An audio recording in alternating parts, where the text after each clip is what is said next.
আসসালামু আলাইকুম ভিউয়ার্স, আমি শামীম হাসান বরাবরের মতো আরেকটি নতুন ভিডিও নিয়ে আপনাদের মাঝে হাজির হলাম। আজকের ভিডিওতে দেখাতে চলেছি এই মিনি ইউপিএস সোলার সিস্টেম কিভাবে তৈরি করেছি এবং এখানে কি কি কম্পোনেন্ট ব্যবহার হয়েছে। গত ভিডিওতে এটি টেস্ট করে দেখিয়েছিলাম এবং অনেকেরই প্রশ্ন ছিল, ভাই এই ইউপিএস সার্কিটটি সহজ করে বানিয়ে দেখান যাতে আমরা সবাই এটি বানাতে পারি। তাদের উদ্দেশ্যে এই ভিডিওটি করেছি, তাই ভিডিওটি না টেনে সম্পূর্ণ দেখুন।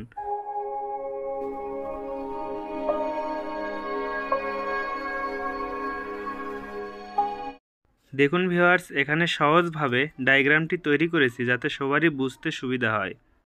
প্রথমেই প্রয়োজন হবে এরকম একটি বুস্ট বাক কনভার্টার মডিউল। এরকম বুস্ট বাক কনভার্টার মডিউল অনেকেই দেখেছেন, সেইগুলো ছিল LM2596 অথবা XL 6009, কিন্তু এটি দুইটি মডিউলের কাজ একটি দিয়ে হয়। আপনার কাছে যদি ওইটি না থাকে তাহলে এভাবে দুইটি মডিউল LM2596 এবং XL 6009 দিয়ে বানিয়ে নিতে পারবেন। এরপর প্রয়োজন হবে দুইটি স্টেপ ডাউন মডিউল, এগুলো বাক কনভার্টার, এর মডেল নাম্বার 4183। আপনার কাছে যদি এই ছোটো মডিউলটি না থাকে তাহলে এরকম LM2596 দিয়েও কাজ চালাতে পারবেন। LM2596টা দিলে একটু খরচ বেশি হয়, কিন্তু কাজ হবে 100তে 100। আমার কাছে যেহেতু 4183 আছে, আমি 4183 দিয়েই বানাবো। এরপর প্রয়োজন হবে এরকম চারটি ডায়োড, এগুলোর দুইটির মডেল নাম্বার হচ্ছে 4007 এবং একটির মডেল নাম্বার 207 এবং আরেকটির মডেল নাম্বার 5408। এরপর প্রয়োজন হবে এরকম 2.2 ওহমসের দুটি রেজিস্ট্যান্স, এগুলো হাফ ওয়াটের। দেখুন ভিউয়ার্স, এখানে যে বুস্ট বাক কনভার্টার ব্যবহার করা হয়েছে এটি হচ্ছে লাল কালারের এবং এটি হচ্ছে নীল কালারের। এই দুটার মধ্যে পার্থক্য নেই, সব কিছুই এক, জাস্ট উলট পালট, দুইটা দুই কোম্পানির। এবার ডায়াগ্রামটা দেখুন, এখানে 12 ভোল্ট ইন, অর্থাৎ এখানে ব্যাটারির লাইন হবে, এরপর একটি ভোল্ট মিটার হবে, এরপর বাক বুস্টারে কানেকশন হবে ইনপুটে। দেখুন এখানে এটা বসিয়ে দিলাম। এরপর দেখুন এই দুইটা হচ্ছে স্টেপ ডাউন মডিউল, যেগুলো দিয়ে ভোল্টেজ কমানো হয়। আপনি চাইলে এখানে 78.5 আইসিউ ব্যবহার করতে পারবেন। 78.5 5 ভোল্টের জন্য এবং 9 ভোল্টের জন্য 78.9। আর এখানে যে রেজিস্ট্যান্স দেখতেছেন এগুলো হচ্ছে 2.2 ওহমসের রেজিস্ট্যান্স।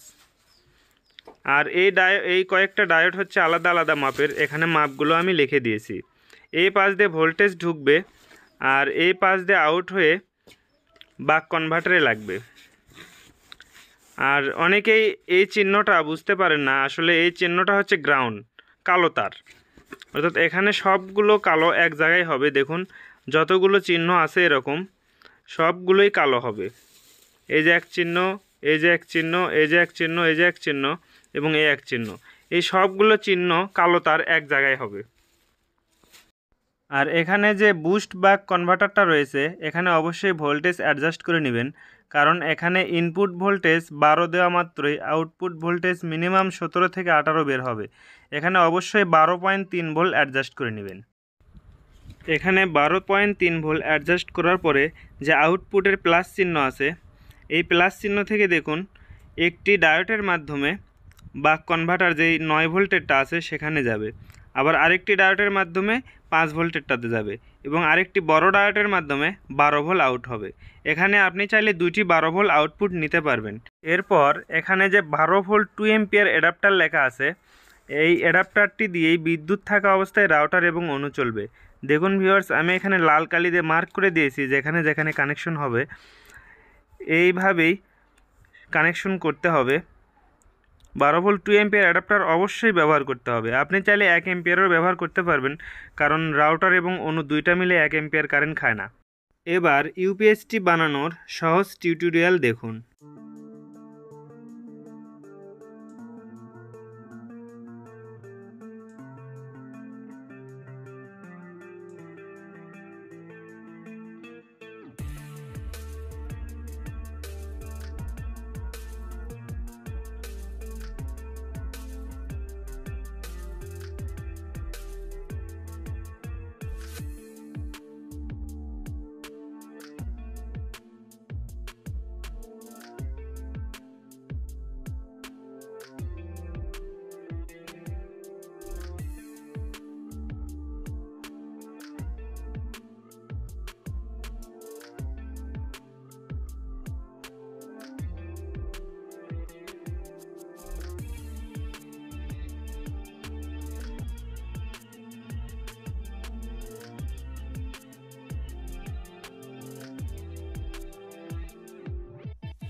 আপনি চাইলে এই বাক কনভার্টারের পরিবর্তে এরকম LM2596 বাক কনভার্টারও এখানে ব্যবহার করতে পারবেন। LM2596 যাদের কাছে আছে তারা অবশ্যই LM2596 দিয়েই করবে। আপনি চাইলে এরকম ভোল্টেজ রেগুলেটর আইসিও এখানে ব্যবহার করতে পারবেন।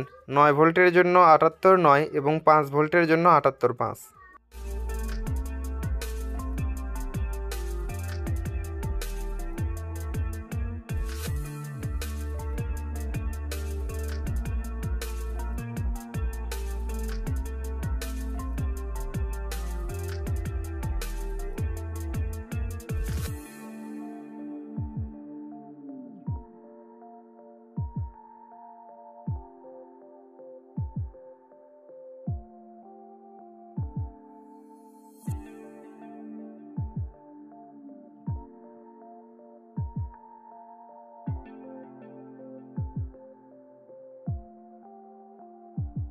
এখানে অবশ্যই 12 ভোল্ট অ্যাডজাস্ট করে নেবেন, কারণ এখানে এই বুস্ট বাক মডিউল 12 ভোল্ট ইনপুট নিয়ে প্রায় 18 থেকে 22 ভোল্ট আউটপুট দিয়ে থাকে।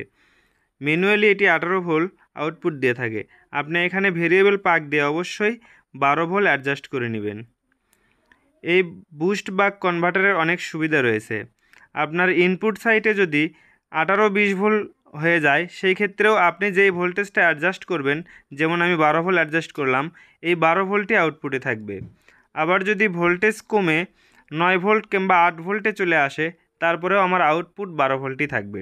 এই একটি সুবিধা এই বুস্টারের রয়েছে। আর মার্কেটে যেগুলো সার্কিট কিনতে পাওয়া যায়, ওয়াইফাইয়ের ইউপিএস, ওই যে ভার্সন 2 ভার্সন 3 40 ওয়াটের একটা সার্কিট বের হয়েছে, আমি আগের ভিডিওতে দেখাইছিলাম। ওই সার্কিটগুলোর সমস্যা হচ্ছে আপনার ব্যাটারি যদি ওভার চার্জ হয়ে 12 ভোল্ট অথবা 14 ভোল্ট কিংবা 18 ভোল্ট হয়ে যায়, সেই ক্ষেত্রে 12 ভোল্টের আউটপুট সাইটে 18 ভোল্ট চলে যায়, যার কারণে রাউটার এবং অণু দুইটাই নষ্ট হওয়ার সম্ভাবনা থাকে। আবার ভোল্টেজ কমে যখন 8-9 ভোল্টেজে আসবে, তখন আপনার ওই 12 ভোল্ট আউটপুটেও 8-9 ভোল্টেজ চলে আসে, যার কারণে রাউটার এবং অণুর পারফরমেন্স খারাপ হয়ে যাওয়ার সম্ভাবনা থাকে। আর এই মডিউলটি ব্যবহার করলে এখানে ভোল্টেজ কমে গেলেও আউটপুট ঠিক থাকবে, আবার ভোল্টেজ বেড়ে গেলেও আউটপুট ঠিক থাকবে। এই একটি সুবিধা এই মডিউল থেকে পাবেন।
দেখুন ভিউয়ার্স, 12 ভোল্ট 2 অ্যাম্পিয়ারের যে অ্যাডাপ্টার এখানে ইনপুট হবে, সেই ইনপুটটা হবে এই জায়গায়, আর আউটপুট বের হবে এখান থেকে। সবগুলোর ইনপুট আমি লাগিয়েছি, আউটপুট লাগিয়েছি। ডায়াগ্রামটা ভালোভাবে দেখে এবং আমার বানানো এটা দেখে অবশ্যই সঠিকভাবে কানেকশনগুলো করবেন। দেখুন আমি আউটপুটের পিনগুলো সব লাগিয়েছি। এবার ভোল্টেজ টেস্ট করে দেখব কোন আউটপুটে কত ভোল্ট আসতেছে। এখানে সবগুলো সেটিং এভাবেই ঠিকঠাক করে লাগাবেন। এভাবে আপনাদের দেখানোর জন্য আমি টিউটোরিয়াল বানালাম। আমি সেটিং করব সবগুলো পিসিবি বোর্ডে। এখানে যে ভোল্ট মিটারটা দেখছেন, এটি লাগিয়েছি হচ্ছে ব্যাটারি সাইডের ইনপুট, যেটা ব্যাটারি থেকে এখানে কানেকশন আসবে। এবার আমি এটি টেস্ট করে দেখব আসলে কত ভোল্ট রাউটার এবং অনু মিলে এম্পিয়ার খায়। এজন্য আমি পাওয়ার সাপ্লাইয়ে এটা কানেকশন করে দিচ্ছি। এখানে পাওয়ার সাপ্লাই নেগেটিভ এবং পজিটিভে আমি কানেকশনটা দিয়ে দিলাম। দেখুন এখানে মিটারে ভোল্টেজ শো করতেছে 12.7 ভোল্ট। এবার সবগুলোর আউটপুট টেস্ট করে দেখব ঠিক আছে কিনা। প্রথমে 12 ভোল্টটা দেখব। দেখুন ভিউয়ার্স, এখানে 12 ভোল্ট ঠিক আছে। এবার দেখব 5 ভোল্ট। এখানে 5 ভোল্ট ঠিক আছে। এবার দেখব 9 ভোল্ট। সব কিছু ভোল্টেজ ঠিকঠাক আছে। এবার রাউটার অনু এগুলো কানেকশন দিব। দেখুন ভিউয়ার্স, আমি এখানে পাওয়ার সাপ্লাই থেকে কানেকশন দিয়েছি। এখানে এম্পিয়ার দেখুন একদম 0, কোনো প্রকার বিদ্যুৎ টানতেছে না, যেহেতু কোনো কিছুতে লাইন দেওয়া নেই। এবার আমি অনুতে পাওয়ার দিব। দেখুন আমি অনুতে পাওয়ার দিচ্ছি। এটি 12 ভোল্ট 1 এম্পিয়ারের অনু, 0.5 এম্পিয়ারের অনু। দেখুন এখানে বাতি জ্বলেছে। আমার পাওয়ার সাপ্লাই এখন দেখুন এম্পিয়ার খাচ্ছে 0.2 এম্পিয়ার। একটা অনু 0.2 এম্পিয়ার কারেন্ট খায়। এটা যারা জানেন না তারা আজ থেকে শিখে নেন। একটা অনু 0.2 এম্পিয়ার কারেন্ট খায়। এবার আমি রাউটারে কানেকশন দিব। এই রাউটারটি TP-Link C20 রাউটার। এটি 9 ভোল্টের একটি রাউটার। দেখুন রাউটারটি চালু হয়েছে। এবার পাওয়ার সাপ্লাই দেখুন 0.4 এম্পিয়ারের একটু কম। রাউটারটি পুরোপুরি চালু হলে এখানে 0.4 এম্পিয়ার কারেন্ট খাবে।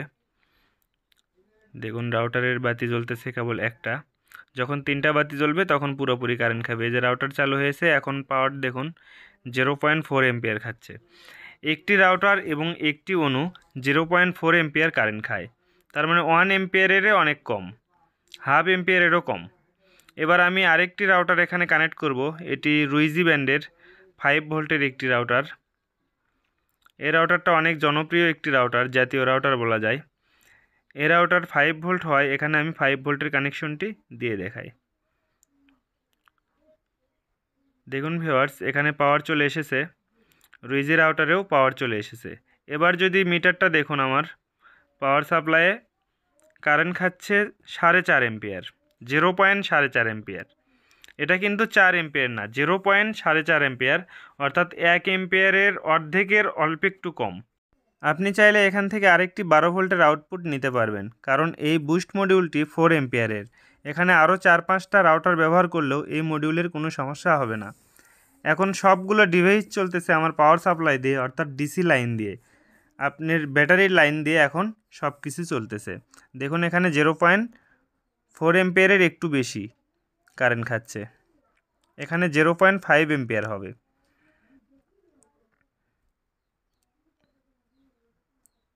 এবার আমি এখানে ইনপুট সাইডে বিদ্যুতের লাইন দেব। দেখুন এটি 12 ভোল্ট 1 এম্পিয়ারের একটি অ্যাডাপ্টার।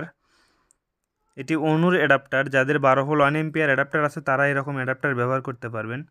আমি এটি বিদ্যুতে লাগিয়ে দিচ্ছি। আর এই ইনপুট সাইডে যে সকেটটি দেখছেন, এখানে আমি কানেকশন দেওয়া মাত্রই আমার ব্যাটারি থেকে যে কানেকশনটা আছে ওটা অফ হয়ে যাবে, তখন শুধু বিদ্যুৎ থেকে চলবে। দেখুন আমি কানেকশন দিয়েছি। এখন আমার পাওয়ার সাপ্লাইয়ের এম্পিয়ারটা দেখুন একদম 0। এখান থেকে কোনো প্রকার আর কারেন্ট টানতেছে না। আপনি যদি 12 ভোল্ট ব্যাটারি অথবা সোলারে লাগান, সেই ক্ষেত্রে বিদ্যুৎ থাকা অবস্থায় কোনো প্রকার কারেন্ট আপনার রাউটার অনু টানবে না। এখন সব কিছু আমার 3টা ডিভাইসই চলতেছে এই একটি অ্যাডাপ্টার দিয়ে। এখানে 1 এম্পিয়ার অ্যাডাপ্টার লাগালেও চলবে, কারণ সবগুলো ডিভাইস মিলে 1 এম্পিয়ারের অর্ধেক কারেন্ট খায়। দেখুন আমি পাওয়ার সাপ্লাই বন্ধ করে দিয়েছি। এখানে মিটার অফ হয়ে গেছে। আমার ডিভাইসগুলো রানিং চলছে, সব কিছুই চলছে। আমার 3টা ডিভাইসই রানিং আছে। দেখুন চালু আছে। আমি আবার পাওয়ার সাপ্লাইয়ের সুইচটা দিয়ে দিচ্ছি। দেখুন এই যে সুইচ দিয়েছি, তারপরে এখানে 0 এম্পিয়ার আছে, কারণ বিদ্যুতের লাইনটি লাগানো আছে। দেখুন এখানে ভোল্টেজ সব ঠিকঠাক আছে, এখানে এম্পিয়ার খাচ্ছে না। আমি এবার বিদ্যুতের লাইনটা খুলে দেব। দেখুন বিদ্যুতের লাইন খুলে দিয়েছি, আমার সবগুলো ডিভাইস চালুই আছে। এখন দেখুন আমার পাওয়ার সাপ্লাই থেকে এম্পিয়ার খাচ্ছে, অর্থাৎ এখন ব্যাটারি থেকে চলছে। এটি সম্পূর্ণই 0 সেকেন্ড পালস, কোনো প্রকার রাউটার অন্য কোনো কিছুই অফ হবে না। দেখুন আমি আলো অফ করে দিলাম, এখন দেখতে সুবিধা হবে। এখানে অনু চলতেছে, 2টা রাউটার চলতেছে, কোনো প্রকার ঝাঁকি হবে না, এখানে কোনো পালস হবে না, একদম 0 সেকেন্ড পালসে চলবে। দেখুন এখানে 12.5 ভোল্ট মিটারে দেখাচ্ছে। আমি এই সার্কিটটি গত সপ্তাহে বানিয়েছিলাম। সেই বানানোর পর থেকে 7 দিন হয়ে গেল এই সার্কিটটি আমি ব্যবহার করতেছি, কোনো প্রকার সমস্যা এখনও ফেস করিনি। অনেকেরই অনুরোধে এই সার্কিটটির ভিডিও টিউটোরিয়াল দিলাম। যারা এই টিউটোরিয়াল দেখছেন তারা অবশ্যই শেয়ার করে অন্যদের দেখার সুযোগ করে দিবেন। আর আমার চ্যানেলে যারা এখনও সাবস্ক্রাইব করেননি তারা অবশ্যই সাবস্ক্রাইব করে নোটিফিকেশন অন করে দিন, এরকম নতুন নতুন ভিডিও আপনাদের ফোন স্ক্রিনে সবার আগে পাওয়ার জন্য। ভিডিওটি দেখার জন্য অসংখ্য ধন্যবাদ।